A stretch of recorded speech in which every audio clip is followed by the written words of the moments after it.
This conference will now be recorded. Good afternoon, everyone. I, Debashri from the Science Book team, would like to welcome you all for today's session.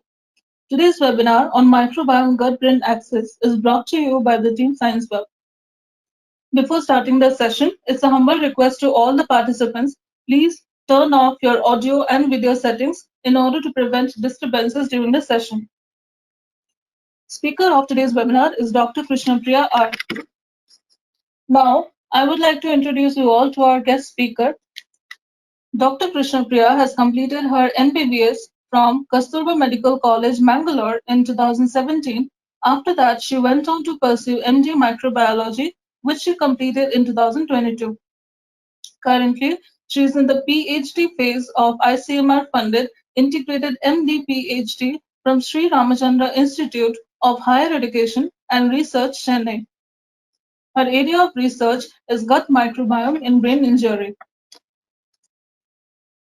I would like to thank Dr. Krishnapriya for accepting my invitation and taking the time out of her busy schedule to join with us for this webinar.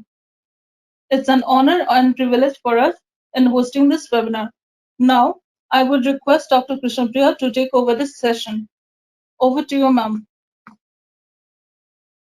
Yeah, thank you so much for giving me this opportunity to give this webinar. So we'll be starting now.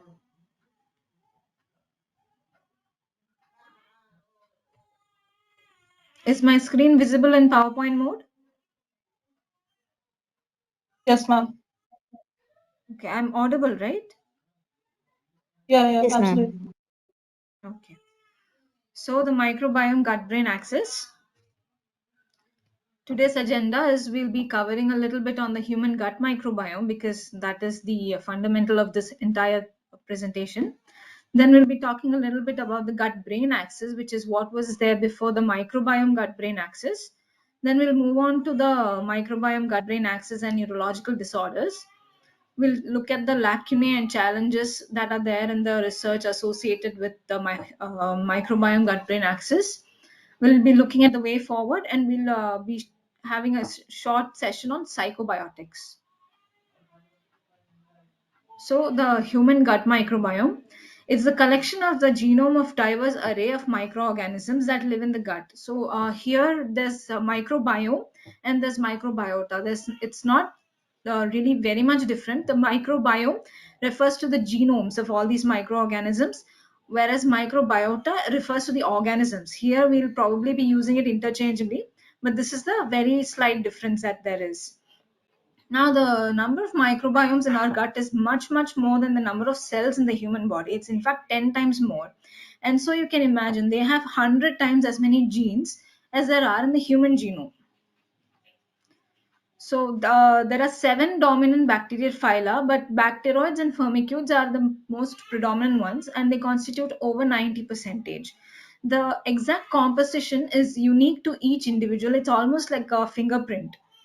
But there have been talks of something called the core gut microbiome, which means that it is something that is common to all individuals. So these are the factors that influence the gut microbiome. As you can see, there's a lot of factors. Some of these might be surprising, like mode of delivery. No one would even think that, but vaginal delivery and cesarean section, the babies that are born through these different sections itself have differences in their gut microbiome, and studies have been done. And the rest you can see in this picture.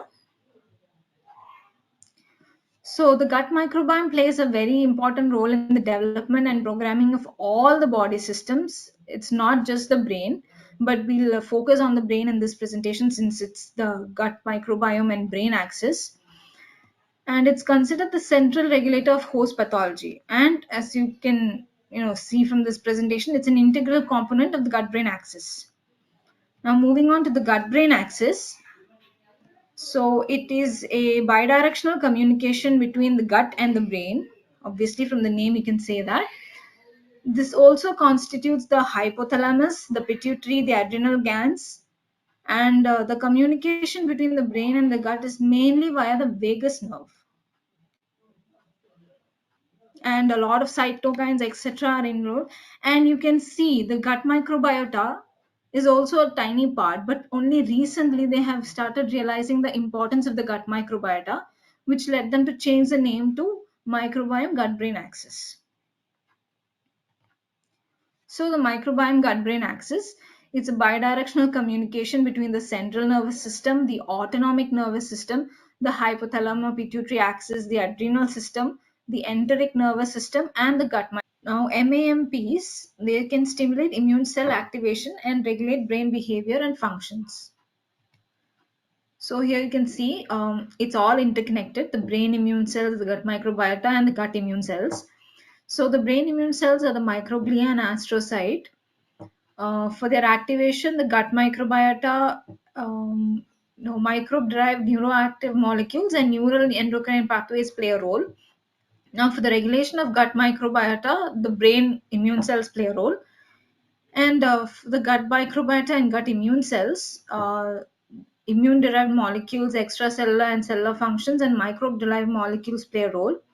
And now the gut immune cells and the brain immune cells, they are also interconnected through neuronal and endocrine factors. So everything is interconnected. That is why it's called the gut microbiota brain axis. Okay. So the gut microbiota directly interplays with various cells in the CNS. As we saw, it's not just immune cells. A study has shown that bacterial colonization of the gut is crucial to the development and maturation of the central nervous system and the enteric nervous system. Another study said that the gut microbiome can overrule genetics in this process. Now, gut microbiome alterations have been correlated with several nervous system disorders, and microbial perturbations have been shown to influence mood and behavior. So this is a brief summary of the microbiota gut-brain axis. So the pathways involved are, as you can see, the immune system, the endocrine system, the enteric nervous system, the circulatory system, and the vagus nerve. Secretions that are involved are peptides, gut hormones, microbiota-derived metabolites, and microbiota-derived products. Now, microbial metabolite entry alters receptor activity, which alters neurotransmission. Now we'll see what the role of this axis is in neurological disorders. Now, in neurodevelopmental and neuropsychiatric diseases such as autism, depression, anxiety, stress, schizophrenia, and bipolarity, studies have been done, but most of them have been done in animal models. They've shown that this axis plays a very huge role in all these disorders. Same goes for degenerative disorders like multiple sclerosis, Parkinsonism, Alzheimer's, brain tumors, even, and stroke, dementia, and ALS. You know, that ice bucket challenge, which was very famous, that's for ALS. Now, another thing which might surprise all of you is this axis has a very important role to play in traumatic brain injury, spinal cord injury, and epilepsy. I mean, traumatic brain injury, it kind of makes sense if you look at it, but it was something that really surprised me, and which is why I was very interested in this area of research. So, in all these disorders, it was seen in different studies that the gut microbiota is different in all these patients from that of healthy individuals. In other words, there was dysbiosis. Now, whenever the gut microbiota of these patients were manipulated either by antibiotics or probiotics or fecal microbiota transplant, which we'll be seeing in upcoming slides, they showed improvement in the condition. Now, almost all of them had underlying gastrointestinal dysfunction, either in irritable bowel syndrome, which is very, very talked about, and the gut microbiome plays a very important role in the irritable bowel syndrome. Then these patients had altered bowel function, abdominal cramps, diarrhea, reflux, vomiting, any GI symptom that you can think of, they had it. And correction in these GI dysfunction led to improvement in their condition. Another thing that was observed is that when the microbiota from these patients were transplanted into germ-free recipient mice, the mice developed these disorders and started exhibiting such characteristics. So, from this we can see that it indeed is crucial, and there is a role of this axis in all these disorders. Now, what are the lacunae and challenges that this particular axis has? Understanding both the nature and function of the microbiota is still in its infancy. I told you it's unique to each individual. It's almost like a fingerprint. So it's very difficult to understand, and it's not a very cheap study. It's actually pretty expensive. So yeah, not many studies have been done in India. It's just upcoming. And there's no definitive understanding of what is a healthy gut microbiome. Everyone talks about gut microbiome, yes, dysbiosis, yes, but since it's unique to each individual, we can't really say what exactly is healthy. The research is still going on, and day by day, everything research is coming up. New things are being discovered on a daily basis, but still, there's no definitive understanding that is yet to be, finalized. And there's a focus on bacterium. Now, in the beginning, I told you that the human microbiome is made up of all the different microorganisms. But here we are focusing only on the bacterium. There's no query about the virome, the microbiome. And archaeum, there was recently one study that was published where they covered the entire archaeum, but still, it's just one section of the population. There's still a lot of countries and others that are yet to do this. So this is another lacunae. Now the challenges, like I said, there are not enough studies. Even if it's taking the microbiota as a whole, there's not enough studies, and especially with the gut-brain axis, there's not at all enough studies. More studies need to be done, and like I said, most of them use animal models. And since it's an expensive study, they have small sample size. So we need big studies with bigger sample size and a lot of studies to finalize and understand more about this. And another thing is, since it is unique to each individual, some of the studies have turned up contradictory findings. So one study might say that, okay, Prevotella has increased, but the other study might say that, okay, in this condition, Prevotella has actually decreased. So there's no consensus. Consensus is not being reached because of the contradictions. Now, what is the way forward? We need more studies which are multicentric, and we need clinical studies. Since most of them have been done in animal models, we need to do them in clinics, in clinical trials, or in humans basically. And like I said, we need a larger sample size. For this, we need require interdepartmental collaboration. Now the gut microbiota may be dealt with by microbiologists, and brain tumor, you need neurologists and neurosurgeons. Another thing we require is funding. Since this is expensive, we require funding. We cannot do it out of our own pockets. It's very difficult to do it. Another thing is the core gut microbiome is something that has not been established.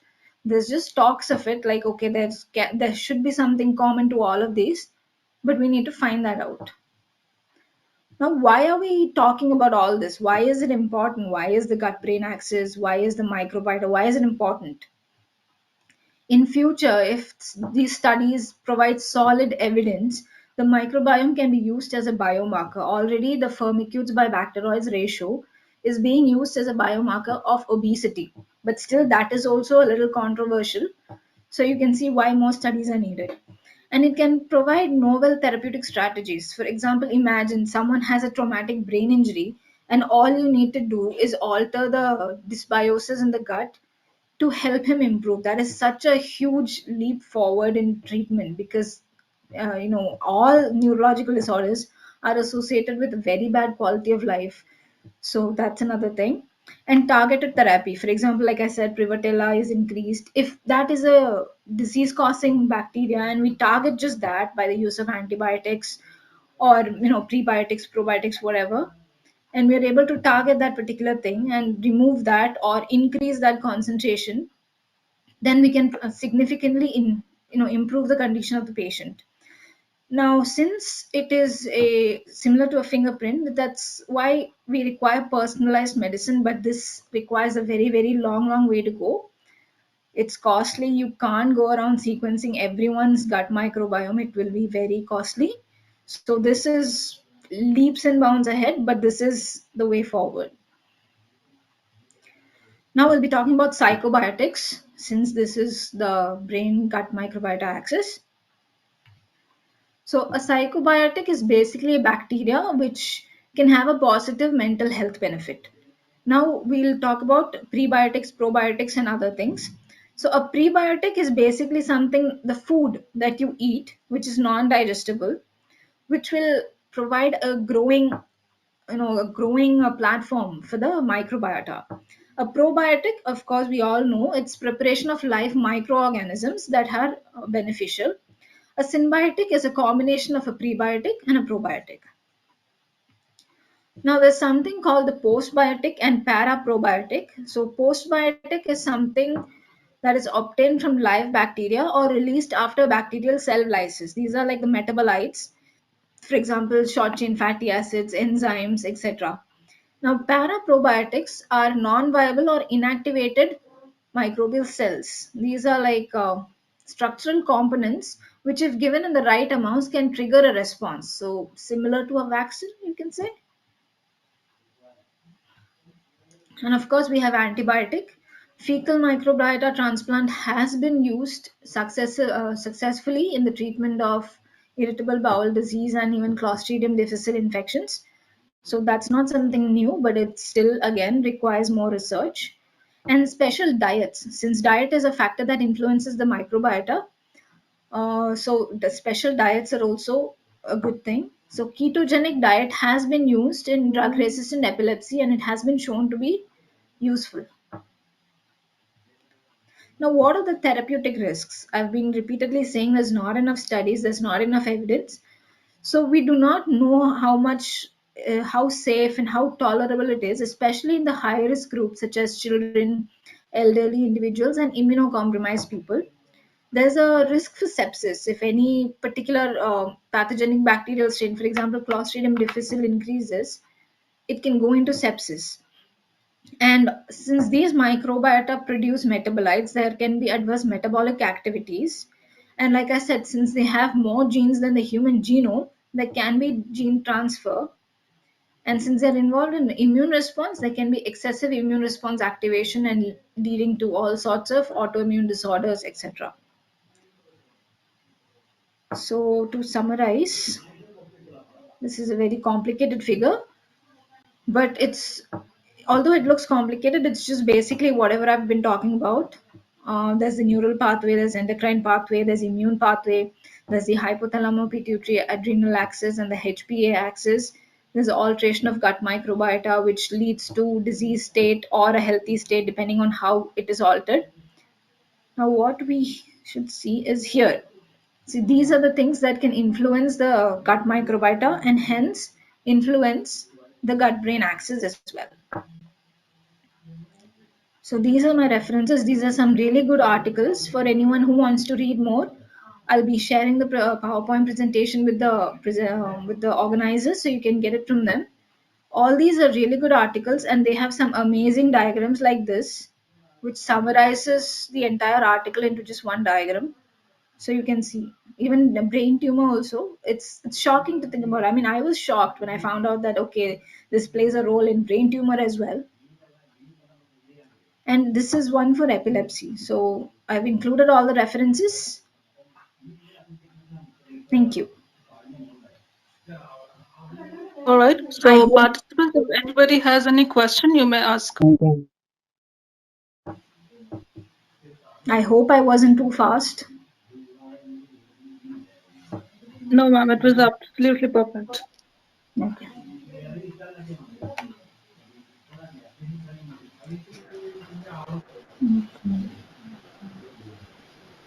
Yes, I'll be sharing the PPT with the organizer. You can get it from the organizer.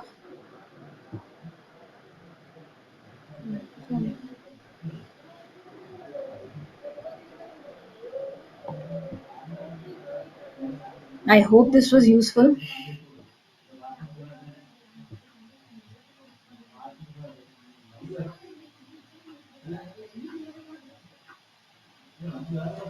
I'm open to answering any questions that you have for me.